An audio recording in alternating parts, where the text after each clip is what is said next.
The restaurant business is never, ever about food.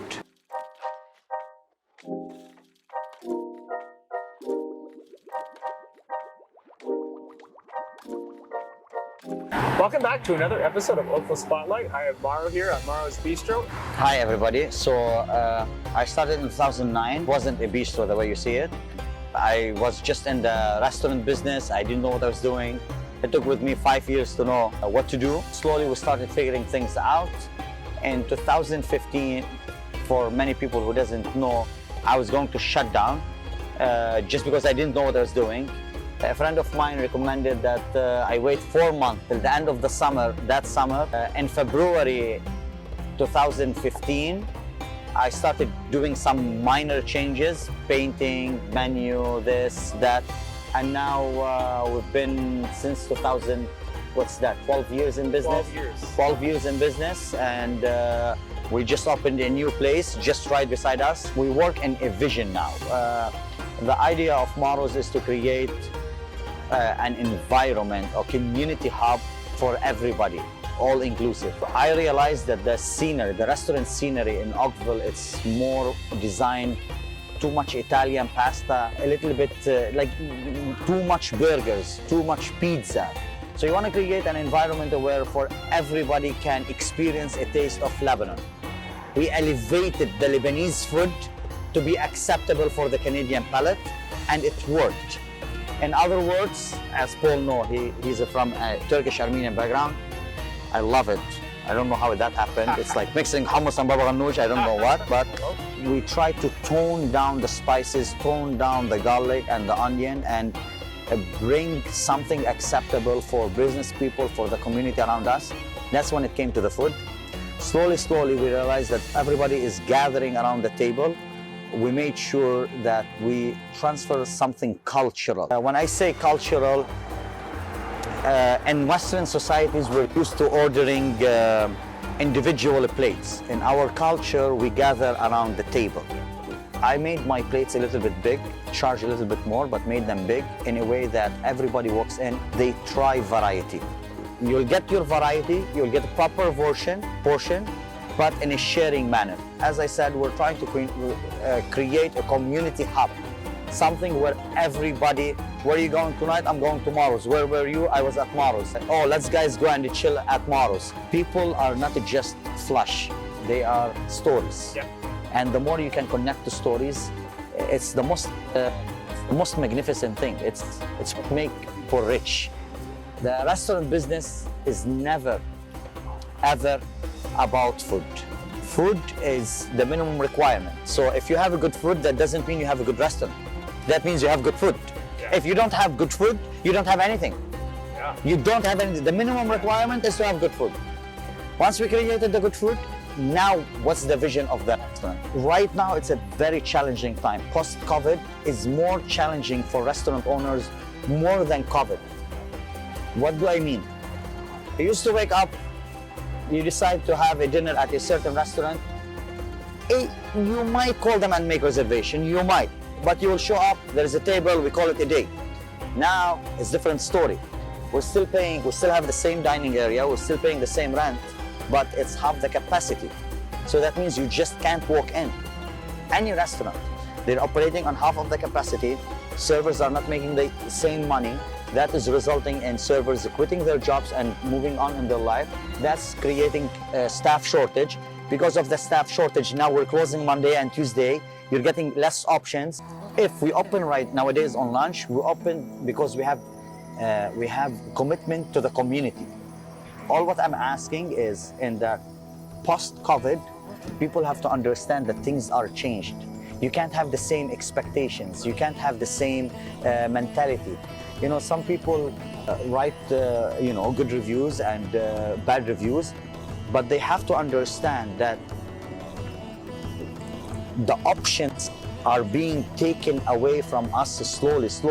It's not an optional right now to walk into a restaurant and sit down. You have to show your vaccination passport. If there's no option for you, imagine how is it for us. So we want to keep doing what we're doing, and I always like to involve the community in finding a solution, because there's many blind spots that I have, and always, trust me when I say that, many of my business ideas have came from the community. We want to keep that dynamic going with a little bit more compassion, more understanding. We don't need the money right now. We don't need the... I'd rather shut down Monday and Tuesday and lose money, or even open Monday and Tuesday and not make money.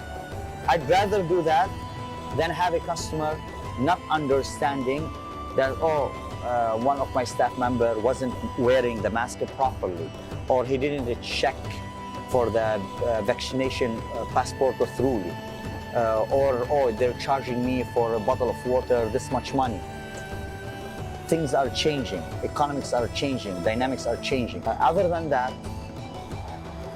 I have a vision to open a third place right beside my second place. So this neighborhood, This is gonna be Maro's block eventually. the Maro's block. Maro's Square. We're calling it Maro's Square. Literally, that's... What are you doing today? I'm gonna go to Maro's Square. Exactly. We Maro's Square. wanna open an ice cream place, decent ice cream place. Okay. And we want to open a Middle Eastern, not Middle Eastern, I'm going to be very specific, Beirut style bar.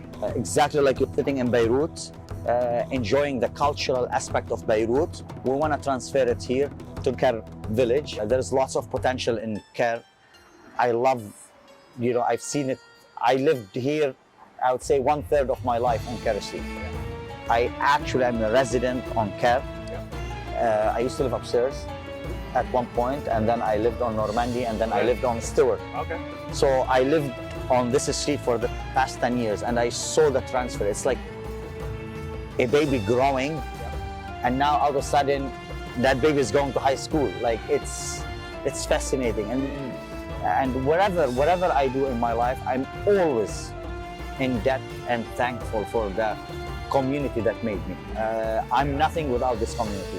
This community have gave me a lot. The richness of the culture, the kindness, the compassion, how to become Canadian, all this was part of what the community have gave me. It's more valuable for me than any money I've made here. The community. I wouldn't open. As you see, I opened the second place beside me. Yeah. I wouldn't have opened in Mississauga or in Milton or in Toronto. You picked here. Here. Yeah. This is home. Yeah. And it means a lot to you. A lot. And it means a lot to you. I understand the mentality around this neighborhood and this street, and I'm flourishing. I'm thankful. I'm blessed. I told Maro that he probably has the best road I've seen in a long time. I try. Really funny, very funny. I try as much as I can to deliver the message in a humorous way. So I'm active on Instagram, and as we're growing, we're gonna be active more on TikTok. Yeah, great. But for now, on Instagram, Maro's Bistro. And are there any popular dishes that you usually fly here, or are they all popular? Cauliflower is one of the biggest hits we have had, and then slowly I introduced the eggplant. Baba ganoush. The baba ganoush is very famous here.